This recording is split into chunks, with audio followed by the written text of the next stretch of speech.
i-discuss muna natin ang current situation para malaman natin kung para sa iba ang reading o hindi. Dito ang side mo at dito naman ang side ng other person.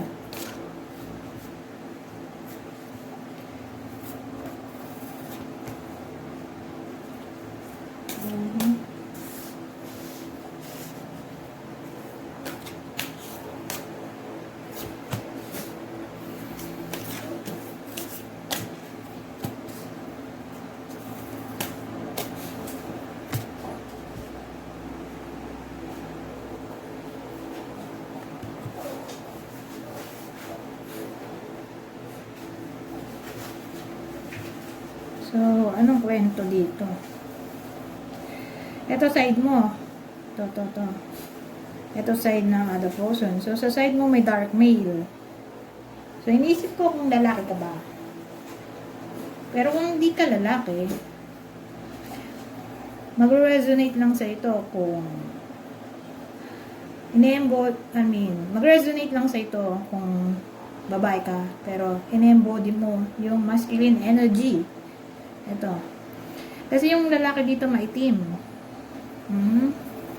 So, pwedeng ikaw, lalaki ka, maitim ka. So, who knows? Baka para sa itong reading na to.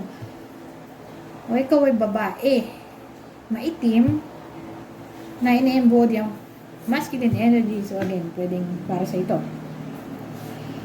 Ngayon, yung partner mo, na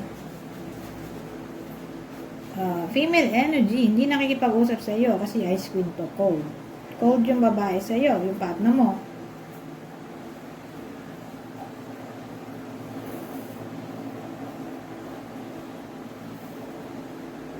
Karma.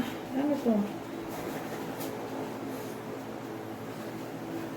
I-clarify ko to mamaya, pero dito muna tayo. Children. So, itong other person at yung person mo, pwedeng anak nila to. O kung di man anak to ng person, ikaw pala to. Kung di man to anak nila, ay baka anak ng other person sa ibang tao. Okay? Magka-workmate siguro sila dahil may work dito. So, itong other person at person mo ay possibly magka-workmate. Obstacles. Ano to? Itong dalawang itong i-clarify natin. Ngayon, hindi ko masabi kung sino ang original sa inyong dalawa. Ikaw ba? O yung other person? So, ikaw ba ang original? Yes or no? No. So, ikaw ang other person. Itong third party. Ano pong karma sa pagitan ninyong dalawa?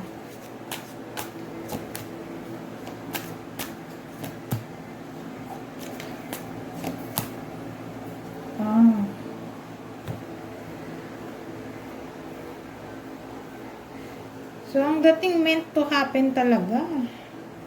Na maging third party ka, OMG.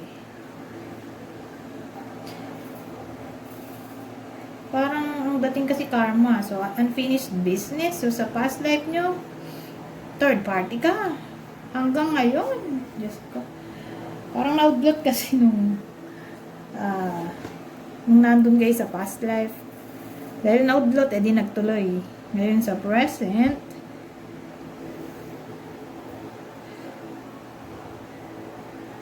ano tong Six of Wands natin dito?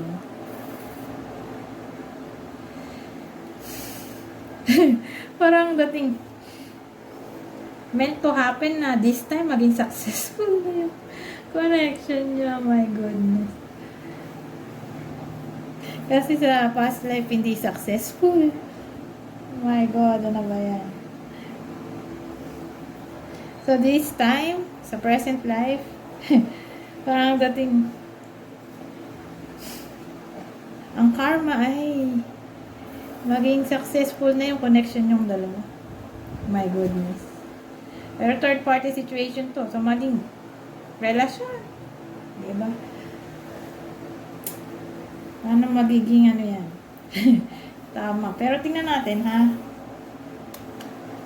Babalikan ko yan. Dito muna. Kasi ito yung original eh. Ano tong obstacle sa pagitan nilang dalawa? So, anak pala nila to.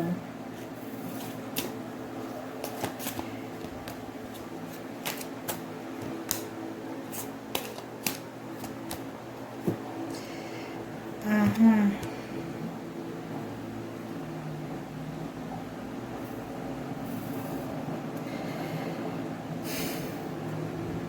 Well, unrequited love kasi yung nangyayari sa connection nila.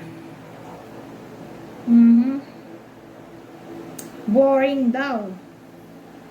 At puno ng restriction.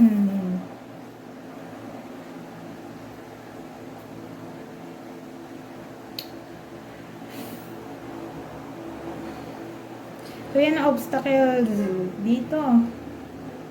Isa lang ang nagmamahal sa kanilang dalawa.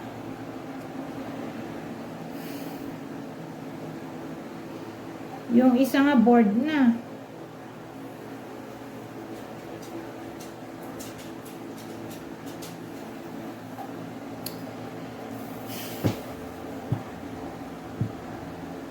So, sino yung bored dito?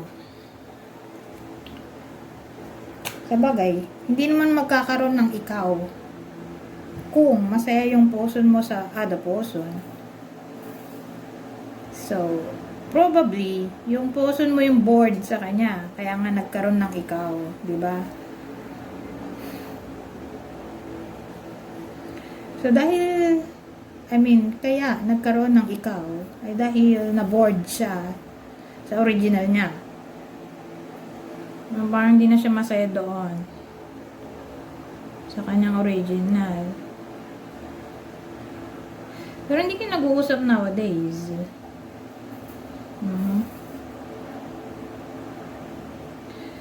Pero kasi ang topic dito ay sila. So, sila ang madidiscuss natin dito. Puro sila. Ano kayang matanong dito?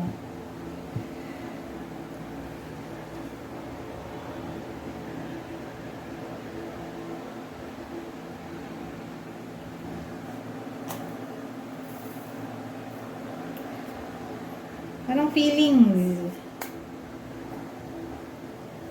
ng original sa person mo at feelings ng person mo sa original niya? Ito feelings ng ring. Feelings ng person mo sa ring. Ayan, huli na ito.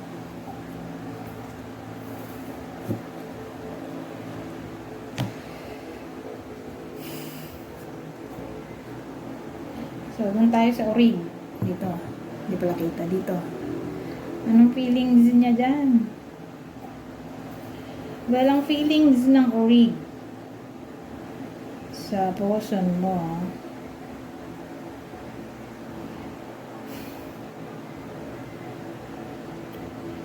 Intuitively, alam niya na may pinagdaraanan yung person niya sa career. Parang intuitively tingin niya hindi siya masaya sa takbo ng career niya o sa takbo ng money. Actually, mahal naman niya itong original. Mahal naman ng original yung person niya dahil may 2 of cups tayo dito. Mahal niya pa rin. Sa kabila ng lahat na sabihin natin cold sa kanya yung person niya o may financial issue. Kumbaga, tanggap niya o understanding siya, supportive doon sa person niya. Ngayon, yung person mo, anong feelings niya sa original niya? Well, tingin niya parang Wala nang patutunguhan yung connection nila. Feeling niya masyadong critical sa kanya yung person niya, yung read. Critical, mabunganga,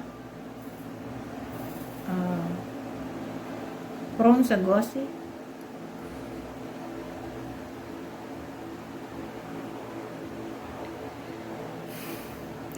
Pero, aware yung person mo na sa kabila ng pinapakita niyang di maganda dito sa original niya, para bang nababibe din ng person mo na hindi basta-basta susuko yung original niya sa kanya.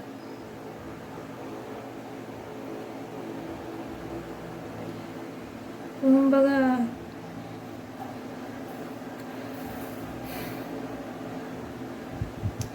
ang dating, wala naman din siyang balak iwan to sa ngayon, itong orig.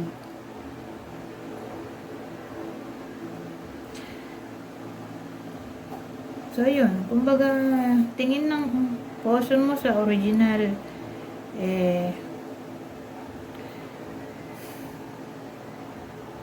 hindi siya basta-basta susuko.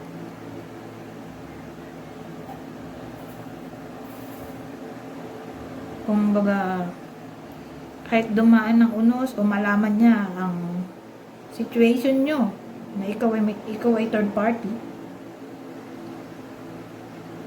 tingin niya ba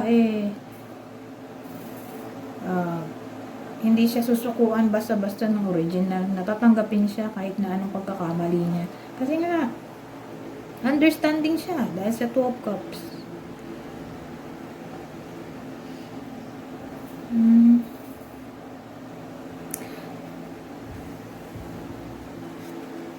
Anyways, clue. Magbigay tayo ng clue.